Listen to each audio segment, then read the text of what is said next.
quelqu'un. Hein. On a un veilleur de nuit, si vous rentrez tard, il y a toujours quelqu'un. Voilà. Merci madame. Au revoir.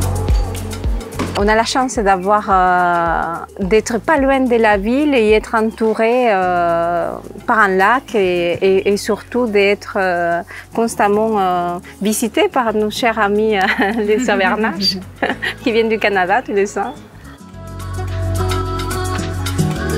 Quand l'ADEME a lancé la démarche d'excellence environnementale, j'ai trouvé une excellente occasion d'être accompagnée, d'abord parce que c'est très important d'apprendre et d'échanger avec d'autres restaurateurs qui étaient engagés aussi dans cette démarche.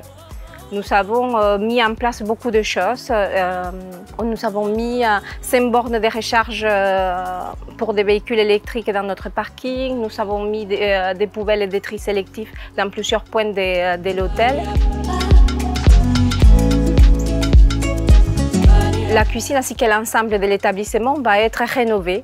Nous avons augmenté la part des produits bio et des produits des saisons. Notamment, on fait une carte qui est réduite, donc ça nous permet d'intégrer des produits des saisons constamment dans notre carte. Nous avons mis en place aussi des plats végétariens et nous avons également des portions, des grandes ou petites portions selon la faim de chacun.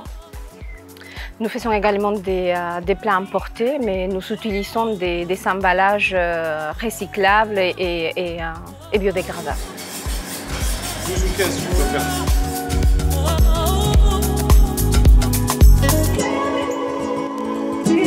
Ça permet de connaître énormément son entreprise, le fait de suivre ses consommations. Ça permet aussi d'aller directement voir les employés et leur dire, de leur féliciter. Parce que, par exemple, nous, on s'était aperçu, en suivant les consommations de façon mensuelle, qu'on avait réduit énormément en faisant attention, en sensibilisant les personnels, qu'on avait fait des économies en termes de kilowattheures sur 2 mois.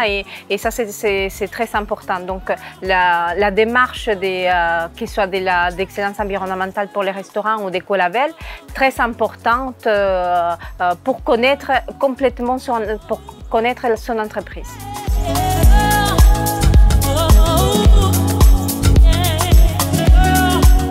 Du mobilier ancien, du mobilier reconditionné, c'est ce qu'on souhaite. Par exemple, quand on va faire la rénovation, au lieu de tout changer, on va réutiliser des meubles qu'on a actuellement et qu'on va retapisser, par exemple, et mettre aux couleurs de la nouvelle décoration. Donc réutiliser des choses et pas forcément jeter ou changer à chaque fois.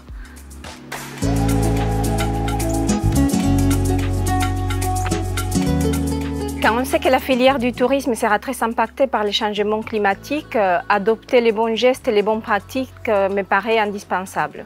Je suis d'autant plus sensible que dans mon pays natal, tout est recyclé, tout a une deuxième vie, voire plusieurs vies. Je suis née à Cuba et on parlait tout à l'heure des recyclages et on récupère tout. Chez nous, par exemple, on dit que la mort d'un pot de confiture, c'est la naissance d'un verre.